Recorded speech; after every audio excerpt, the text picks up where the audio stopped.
Hello everyone, welcome back to my channel. അസ്സലാമു അലൈക്കും. അപ്പോൾ ഇന്നത്തെ ഒരു വ്ളോഗാണ്, ചെറിയ രീതിയിലൊരു വ്ളോഗ്. പെർഫെക്റ്റായിട്ടൊരു വ്ളോഗാണെന്ന് പറയാൻ ഒക്കില്ല. അപ്പോൾ ഇന്ന് നമുക്ക് കുറച്ച് സംസാരിക്കാം. ഈ വീഡിയോ ഞാൻ അപ്ലോഡ് ചെയ്യണോ വേണ്ടതെന്ന് ആദ്യം ആലോചിച്ചിട്ട് പിന്നെ ഞാൻ വിചാരിച്ചു എന്തെങ്കിലും കുറച്ച് കാര്യങ്ങൾ, നമുക്ക് ഇമ്പോർട്ടൻ്റ് ആയിട്ടുള്ള കാര്യങ്ങൾ എന്തെങ്കിലും സംസാരിക്കാം. അപ്പോൾ നിങ്ങൾക്ക് കാണാനും എന്തെങ്കിലും വേണമല്ലോ. അപ്പോൾ അത് വെച്ചിട്ട് ഈ വീഡിയോ അങ്ങ് അപ്ലോഡ് ചെയ്തിട്ട് കൂടെ വോയിസ് ഓവർ കൊടുക്കുമ്പോൾ നമുക്കങ്ങനെ സംസാരിക്കാമെന്ന് വിചാരിച്ചു. അപ്പോൾ ഇന്ന് ഞാൻ പറയാൻ പോകുന്നതെന്ന് വെച്ചാൽ ഫിനാൻഷ്യൽ ഇൻഡിപെൻഡൻസിയെ പറ്റിയാണ് കേട്ടോ. അതായത് നമ്മൾ ഹൗസ് വൈഫായിട്ട് നമ്മൾ ജീവിക്കും. അതായത് കല്യാണത്തിന് മുമ്പ് നമ്മളത് അത്ര എഫക്റ്റ് ചെയ്യില്ലെങ്കിലും കല്യാണത്തിന് ശേഷം നമുക്ക് ഫിനാൻഷ്യലായിട്ടൊരു ഇൻഡിപെൻഡൻസി നമുക്ക് വേണം. അതായത് നമ്മളെ ലൈഫ് ഒരിക്കലും ഒരു സ്റ്റേബിൾ ഇതാണെന്ന് നമുക്ക് ഒരിക്കലും പറയാൻ പറ്റില്ല. കല്യാണത്തിന് മുമ്പായാലും കല്യാണത്തിന് ശേഷമായാലും. പക്ഷേ കല്യാണത്തിന് ശേഷം എന്ന് പറയുമ്പോൾ ഇപ്പോൾ ഒരു വെറും ഹൗസ് വൈഫായിട്ടുള്ള ആൾക്കാരാണെങ്കിൽ ഒരിക്കലും അവരുടെ ജീവിതത്തിൽ നാളത്തേക്ക് എന്ത് എന്നുള്ളൊരു ചിന്ത അവർക്കുണ്ടാവില്ല. കാരണം അവരെങ്ങനെയാണോ അവരുടെ ഭർത്താവുമായിട്ട് ജീവിക്കുന്നത്, ആ ഒരു ഇതിലാണ് അവരെ ഫിനാൻഷ്യൽ പൊയ്ക്കൊണ്ടിരിക്കുന്നത്. എന്തെങ്കിലും ഒരു ബുദ്ധിമുട്ടോ ഒരു പ്രശ്നമോ എന്തെങ്കിലും ഒരു വന്ന് രണ്ടുപേരും സെപ്പറേറ്റ് ആവുന്ന എന്തെങ്കിലും ഒരു വന്നാലോ പിന്നെ തീർന്നു ലൈഫ്. പിന്നെ എന്തെന്നൊരു ചോദ്യചിഹ്നം അവിടെ കിടക്കും. അതുപോലെ പ്രതീക്ഷിക്കാത്ത എന്തെങ്കിലും ഒരു ദുരന്തമോ എന്തെങ്കിലും ഒന്ന് ലൈഫിൽ സംഭവിച്ച്, ഇപ്പോൾ ഹസ്ബൻഡിൻ്റെ സൈഡിൽ നിന്ന് അവർക്ക് എന്തെങ്കിലും ഒന്ന് പറ്റിപ്പോവോ എന്തെങ്കിലും ചെയ്തു കഴിഞ്ഞാൽ, അല്ലെങ്കിൽ ഒരു വയ്യായ്കയായി പോവുകയോ ചെയ്താൽ അപ്പോഴായിരിക്കും നമ്മൾ ഇതിനെപ്പറ്റി ചിന്തിക്കുന്നത്. എനിക്കൊരു ജോലി ഉണ്ടായിരുന്നെങ്കിൽ, അല്ലെങ്കിൽ എനിക്ക് സ്വന്തമായിട്ടൊരു വരുമാനം എങ്ങനെ കിട്ടുന്നൊരു മാർഗ്ഗം ഉണ്ടായിരുന്നെങ്കിൽ എന്ന് നമ്മൾ ആലോചിക്കുന്നത്. അപ്പം നമ്മൾ ആ ഒരു സമയം വരെ നമ്മൾ കാത്തിരിക്കാതെ നമ്മളെ ജീവിതത്തിൻ്റെ നമുക്ക് എന്താണോ നമുക്കുള്ള കഴിവ് അത് വെച്ചിട്ട് നമുക്ക് എന്ത് ചെയ്യാൻ പറ്റും എന്ന് നമ്മൾ ആലോചിച്ചിട്ട് നമ്മൾ അതിന് വേണ്ടി ഒരു സ്റ്റാൻഡ് എടുക്കണം. ഇപ്പോൾ എഡ്യൂക്കേഷണൽ പരമായിട്ടൊരിതുണ്ടെങ്കിൽ എന്തെങ്കിലും നമുക്ക് പുറത്ത് പോയി ചെയ്യാൻ പറ്റുമെങ്കിൽ അത് ചെയ്യാൻ വേണ്ടിയുള്ള ലൈഫിൽ നോക്കുക. അല്ലാന്നുണ്ടെങ്കിൽ വർക്ക് ഫ്രം ഹോമായിട്ട് എന്തെങ്കിലും ചെയ്യാൻ പറ്റുമെങ്കിൽ അത് നോക്കുക. അല്ലാന്നുണ്ടെങ്കിൽ എന്തെങ്കിലും ചെറിയ ചെറിയ ബിസിനസ് ചെയ്യുന്നതോ അങ്ങനെ എന്തെങ്കിലും ചെയ്യാൻ പറ്റുമെങ്കിൽ അത് നോക്കുക.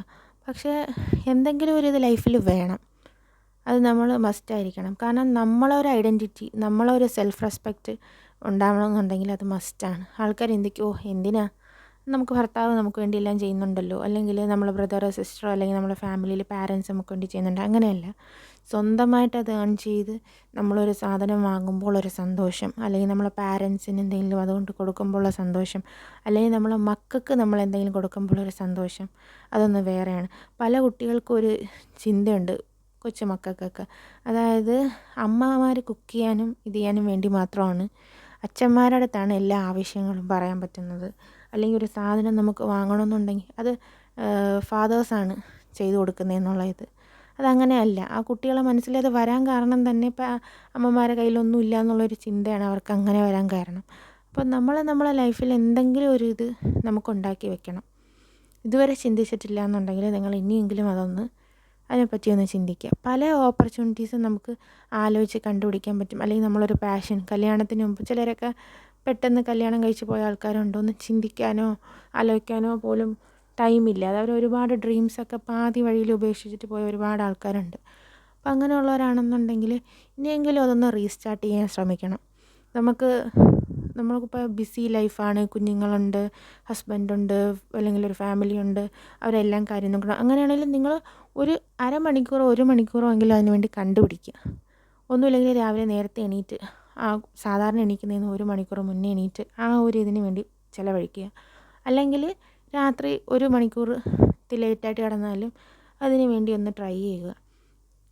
നമ്മളെ ആഗ്രഹങ്ങളും നമ്മളെ ഇഷ്ടങ്ങളും എല്ലാം ഉള്ളിലൊതുക്കി എല്ലാ വേദനകളും നമ്മളെത്തി ചെയ്ത് കഴിയുമ്പോഴാണ്, പ്രത്യേകിച്ചും ഭാര്യമാർ വീട്ടിൽ ഇരിക്കുന്ന, വേറെ ഒരു ഹാപ്പിനെസ്സും ഇല്ലാതെ വീട്ടിൽ ഇരിക്കുന്നവരാണെങ്കിൽ അവർക്കാണ് ഏറ്റവും കൂടുതൽ ഡിപ്രഷൻ വരാൻ ചാൻസ്. എന്ന് വെച്ചാൽ പല സ്വപ്നങ്ങളും ആഗ്രഹങ്ങളും, എന്നിട്ട് മറ്റുള്ള സക്സസ് ആയിട്ടുള്ള വേറെയുള്ള പെൺകുട്ടികളെയൊക്കെ കാണുമ്പോൾ, അല്ലെങ്കിൽ വേറെയുള്ള ഹൗസ് വൈഫിനെയൊക്കെ കാണുമ്പോൾ നമുക്ക് ഉള്ളിലൊരു ഭയങ്കര വിഷമം തോന്നും. അത് തോന്നാതിരിക്കണമെങ്കിൽ നിങ്ങളങ്ങനെ നിങ്ങൾ ചെയ്യണം. എൻ്റെ ലൈഫിൽ എനിക്ക് ഡിപ്രഷൻ വന്നിട്ടുണ്ട്. ആ ഒരു സ്റ്റോറി ഞാൻ പിന്നെ നിങ്ങളോട് ഷെയർ ചെയ്യാം. പക്ഷെ അതിന് ഞാൻ ആലോചിച്ചപ്പോൾ എൻ്റെ ലൈഫിൽ ഒരുപാട് ഞാൻ തന്നെ എനിക്കത് ബുദ്ധിമുട്ടുണ്ടാവാൻ കാരണം എന്തൊക്കെയായിരുന്നെന്നുള്ളത് ഞാൻ സ്വയം മനസ്സിലാക്കിയതിൽ മെയിൻ ഒരു റീസൺ അതാണ്. നിങ്ങൾക്ക് എങ്ങനെ അത് വരാതിരിക്കണമെങ്കിൽ നിങ്ങളും അതുപോലെ നിങ്ങളെ ലൈഫിൽ നിങ്ങളെ സന്തോഷങ്ങൾ അടിച്ചമർത്തി വെക്കാതിരിക്കുക. മറ്റുള്ളവർക്ക് വേണ്ടി ജീവിക്കുന്നു, മറ്റുള്ളവർക്ക് വേണ്ടി അത് ചെയ്യുന്നു, ഇത് ചെയ്യുന്നു. എൻ്റെ ലൈഫിൽ രാവിലെ എണീറ്റ് കഴിഞ്ഞാൽ ബാക്കിയുള്ളവർക്ക് വേണ്ടിയാണ്, അല്ലെങ്കിൽ മറ്റുള്ളവർക്ക് വേണ്ടിയാണ് ജീവിക്കുന്നത് എന്ന ആ ഒരു ചിന്ത നമ്മളെ മനസ്സിൽ നിന്ന് വിട്ട് നമുക്കും കൂടെ വേണ്ടി ഒരു സ്പേസ് അതിൻ്റെ ഇടയിൽ ഉണ്ടാക്കുക. നമ്മൾ ഹാപ്പി ആണെങ്കിലേ നമുക്ക് മറ്റുള്ളവർക്ക് വേണ്ടി നമ്മളെ മക്കളെ ഹാപ്പിയാക്കി വെക്കാൻ പറ്റൂ, അവരുടെ ലൈഫ് നേരെയാക്കി കൊണ്ടുപോകാൻ പറ്റൂ. അതേസമയം നമ്മളെ ലൈഫ് നമ്മളെല്ലാ ഇതും കളഞ്ഞിട്ടിരിക്കുകയാണെങ്കിൽ നമ്മൾ ചെയ്യുന്ന എല്ലാ കാര്യവും ആ ഒരു രീതിയിലോട്ടേ വരും. അതുകൊണ്ട് അങ്ങനെ ചെയ്യാതിരിക്കുക. അതുപോലെ നമ്മളെ ലൈഫിൽ നമ്മളെ ഹേർട്ട് ചെയ്യുന്ന ആൾക്കാരുണ്ടെങ്കിൽ, ഇപ്പോൾ അത് നമ്മളെ ഫാമിലിയിൽ നിന്നായിക്കോട്ടെ, നമ്മളെ ഇൻലോസ് ആയിക്കോട്ടെ, നമ്മൾ സഹിച്ചുകൊണ്ടിരിക്കരുത്. എന്നുവെച്ചാൽ വേദനകൾ ഉള്ളിൽ തന്നെ അമുക്കി വെക്കുമ്പോഴാണ്, അത് ആരോടും പറയാതെ വെക്കുമ്പോഴാണ് അത് വളരെയധികം ബുദ്ധിമുട്ടുണ്ടാക്കുന്നത്. അപ്പോൾ നമ്മളെ ഉള്ളിലെ പ്രശ്നങ്ങളും വേദനകളും ഓപ്പണായിട്ട് അവരുടെ അടുത്ത് പറയുക.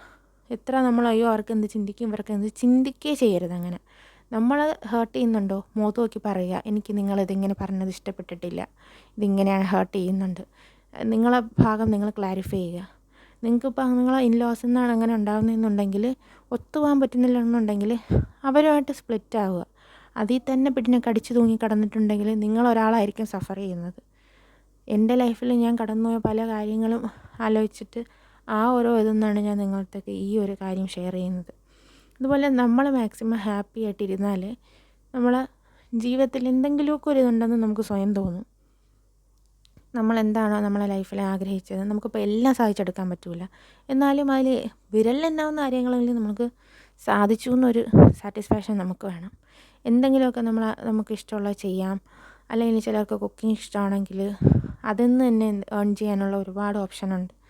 ഹൗസ് വൈഫുകളെന്ന് പറഞ്ഞാൽ കൂടുതലും അവരുടെ ലൈഫ് ഫുൾ ഇങ്ങനെ കിച്ചണിലും കാര്യങ്ങളും കുട്ടികളും നോക്കുന്നതുമാണല്ലോ. അപ്പോൾ നമുക്ക് പാചകത്തിൽ ഒരുപാട് ഇഷ്ടമുള്ളവരാണെങ്കിൽ ഇപ്പം അതിൽ നിന്ന് തന്നെ നമുക്ക് ഏർണിങ്സ് കിട്ടുന്ന ഒരുപാട് ഇതുണ്ട്. അങ്ങനെയൊക്കെ നോക്കുക. എപ്പോഴും നമ്മൾ ആ ഒരു കംഫർട്ട് സോണിൽ നിന്ന് വെളിയിൽ വന്ന് നമ്മളെ ലൈഫിലും നമ്മൾ കുറച്ച് ആളുകളുമായിട്ട് ഇടപെടുക. നമ്മളെ ലൈഫിൽ കുറച്ച് ടൈം നമുക്കൊന്ന് വേണ്ടിയിട്ട് നമുക്ക് എടുക്കണം. ഇല്ലയെന്നുണ്ടെങ്കിൽ അത് ജീവിതത്തിൽ ഒരിക്കലും എടുക്കാൻ പറ്റില്ല. അതാണ് ഞാൻ മനസ്സിലാക്കിയിട്ടിരിക്കുന്ന ഒരു കാര്യം. എന്നിരുന്ന് നമ്മളെ മക്കളെ കാര്യം ഹസ്ബൻഡിൻ്റെ കാര്യം ഒന്നും നോക്കരുതെന്നല്ല, നോക്കാം. പക്ഷെ എന്നാലും നമുക്കൊരിത് വേണം. കാരണം നമുക്കൊരാവശ്യം വന്നാൽ, നമുക്കൊരു പൈസയ്ക്കൊരാവശ്യം വന്നാൽ നമ്മൾ എന്ത് ചെയ്യും? നമ്മൾ ഹസ്ബൻഡിൻ്റെ അടുത്ത് പോയി ചോദിക്കും. കല്യാണത്തിന് ശേഷമാണെങ്കിൽ ഉള്ള കാര്യമാണ്, എനിക്ക് ഇതിനിങ്ങനെ പൈസ വേണം, അല്ലെങ്കിൽ എനിക്ക് ഇത്ര രൂപ വേണം, എനിക്ക് ഇങ്ങനെ തരുമോ, അങ്ങനെ തരുമോ, എനിക്ക് അത് വാങ്ങിച്ച് തരുമോ, ഇത് വാങ്ങിച്ച് തരുമോ. ഇൻ കേസ് കിച്ചണിലൊരു കാര്യമാണെങ്കിൽ പോലും നമ്മൾ ചോദിക്കും. ഒരു പാത്രം മേടിക്കുന്നതാണെങ്കിൽ പോലും, എനിക്ക് ആ പാത്രം മേടിക്കാൻ പൈസ തരുമോ, എനിക്കിതിങ്ങനെ ചെയ്യാൻ പൈസ തരുമോ. അതിൻ്റെ ഒന്നും ഒരു ആവശ്യമില്ല. നമുക്ക് അങ്ങനെ ഒരു ഏർണിങ്സ് ഉണ്ടെങ്കിൽ നമ്മൾ ആരടുത്തും ചോദിക്കണ്ട. നമുക്കത് വാങ്ങണോ, നമുക്കത് വാങ്ങാം, ആ പൈസയ്ക്ക് നമുക്ക് വാങ്ങാം. പക്ഷെ അല്ലാന്നുണ്ടെങ്കിൽ നമ്മൾ എല്ലാ കാര്യത്തിനും ചോദിക്കണം. അവരും അപ്പോൾ ക്ലാരിഫിക്കേഷൻ ചോദിക്കും എല്ലാത്തിനും. ഈ പൈസ എന്തിനാണ്, അത്രയും പൈസ എന്തിനാണ്, എന്താവശ്യമാണ്, അതൊക്കെ അൺനെസസറി ആയിട്ടുള്ള ഇതല്ലേ, അതിൻ്റെ ഒന്നും ആവശ്യമില്ല എന്നൊക്കെ പറയും. പക്ഷേ അതിനുള്ളൊരിട കൊടുക്കാതിരിക്കണമെങ്കിൽ നമുക്ക് സ്വന്തമായിട്ടൊരു ഏർണിങ്സ് വേണം. അപ്പോൾ നിങ്ങൾക്ക് ഇതൊക്കെ മനസ്സിലായെന്ന് ഞാൻ വിശ്വസിക്കുന്നു.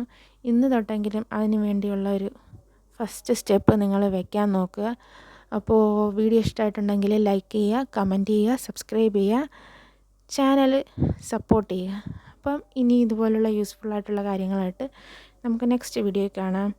അപ്പം അതുവരേക്കും ബൈ ബൈ.